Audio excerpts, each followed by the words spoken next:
Tayo. Pero hindi na ako nakapag-vlog kasi yung dobing to ako. Mag-haul ba ako? Actually, nalabas ko na yung mga binili. Siyempre, nag-Zonrox lang tayo dahil wala na tayong Zonrox sa banyo, ang ating bar soap. Bumili ako ng 3 piraso. Palmolive and Johnson. Meron tayong Celatec na facial wash. Opo! Natawag si mother.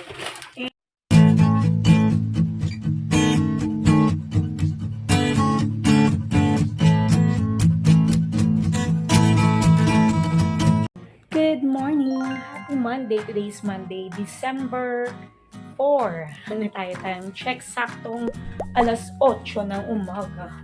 8 o'clock in the morning. Dito tayo nag-aalmusal. Mga bagets pumasok na. Luto ako ng tuyo. Ano ba yung gagawin? Galing ako ng palengke. Galing ako ng tuyo. Magtutuyo ako ngayon at itlog. Ready ko lang to guys.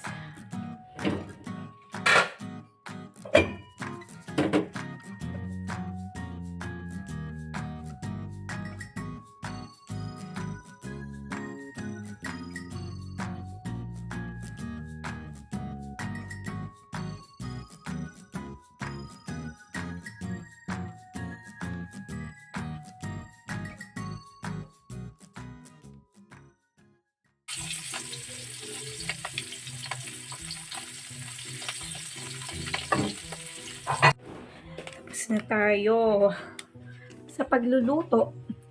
Sinabay ko na rin pala yung aming tanghalian na adobo. Chicken adobo. Ewan ko parang napalat at parang hindi naman. So, kain na tayo ng lugaw and tuyo. Lugaw and tuyo. Tuyo and egg. Workout kasi tayo. Hindi pa tayo sa kabila, doon tayo kakain. Para mas masaya. Me? Dyan na lang. Daling ko lang to.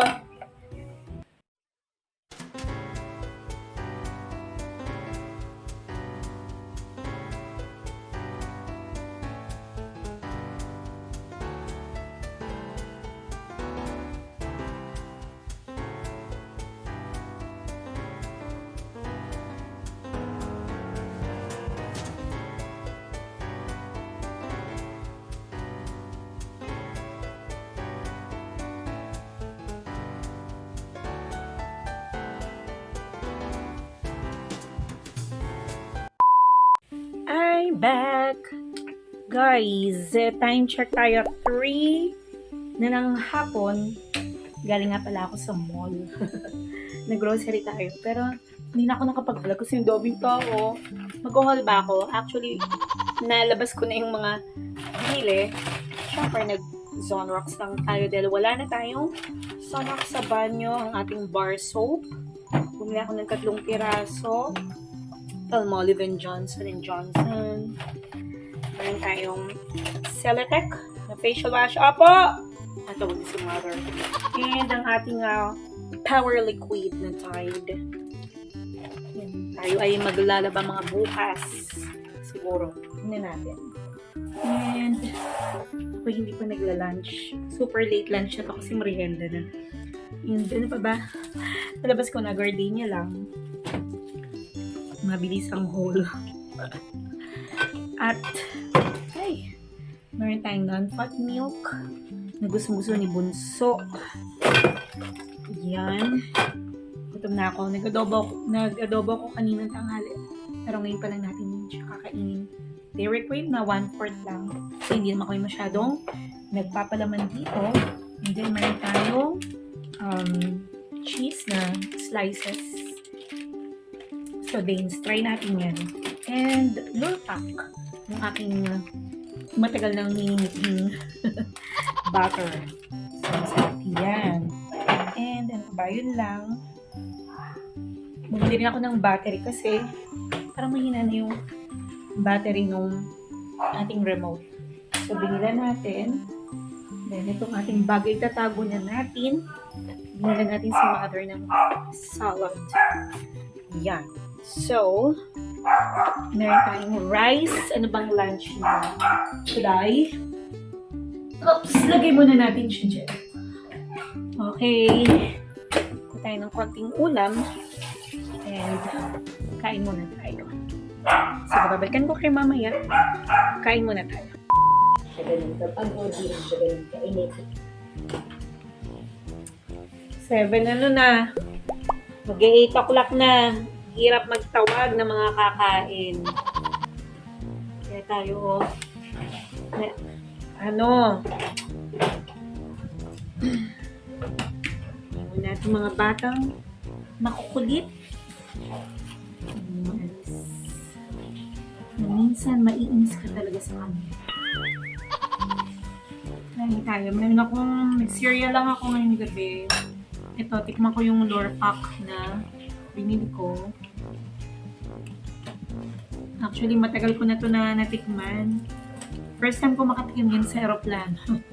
Nung estudyante pa ako noon. Biyay kami for 4 months. Kung kami ng, hindi ko naman, pa-Europe ata yun. So, lure pack yung, ito yung palaman dun sa plane na nasakyan namin. At nasarapan ako, hindi ako pala ng butter, pero natikman ko siya, sarap. Kain tayo.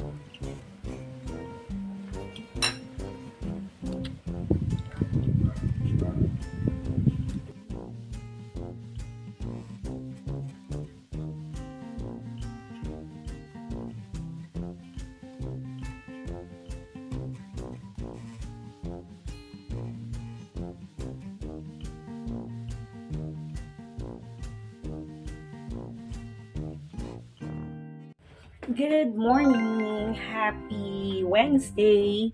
Tuesday, sorry. Today's Tuesday, no, December, ano ba yun? November, tapos ng November, December 5 tayo, guys. I think 5, check ko mamaya. 5 or 6. Katatapos ko lang mag-almusal, nakalis yung aking 2 bagets. Time check tayo, 6:47 in the morning. Hindi tayo sa kabilang bahay para magpakain ng doggy, para linis-linis doon, magwalis-walis. And then, hindi ko pa alam kung anong next na gagawin ko. Pwedeng pumunta ako ng mall. Bumili ako ng red na long sleeves kasi may kanta ako on Friday sa Somewhere in Las Piñas. And then, meron akong kakantahan sa Thursday sa, TV5. Kakantahin namin yung grupo. And hindi naman ako nag-rehearse nung Monday kasi kahapon. Hindi ako naka-rehearse kahapon. Kasi, anong tawag dito? Hindi nating mag-rest. Masama ang ating pakiramdam. Matago tayo sa natapos na isang big awit. Concert din sa aming conference. Kaya, hindi nating mag-rest para may energy tayo pagkanta natin ng Friday. Pero nag-isip ako kung magsusuba ko. Kasi nung nagsuba ko, ang sarap ng feeling, parang gumaan lahat, yung natanggal yung mga sipon-sipon. Parang gumaan yung daanan ng aking hangin. Kaya hindi ko alam kung gawin ko rin to ngayong umaga bago mag-rehearse. Kasi meron akong hinihit na high note. Nahihirapan ako gawa ng program. Kaya, sige. Pero maghugas muna ako ng konting konting yung pinagkainan ko. And then, punta na tayo doon. Siguro, isang pasada para naman magamay ko lang ulit yung kanta. 2 songs lang yun, pero mataas kasi. Balikan ko kayo mamaya, guys. Hugas lang.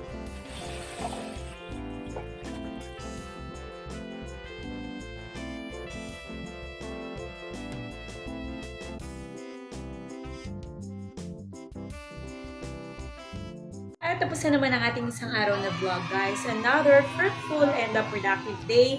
Maraming nga nangyari ngayong araw na to.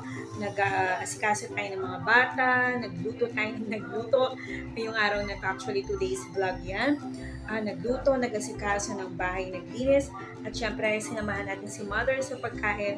Mas enjoy talaga ako pagkasama si Mother kumakain. Kasi syempre, ito yung time na nag-sharing time kami, nagkakwentuhan ng mga nangyari sa isang araw, mga naging ganap ng mga nagdaang araw. So, ito ay masaya namin ginagawa. And ano pa ba?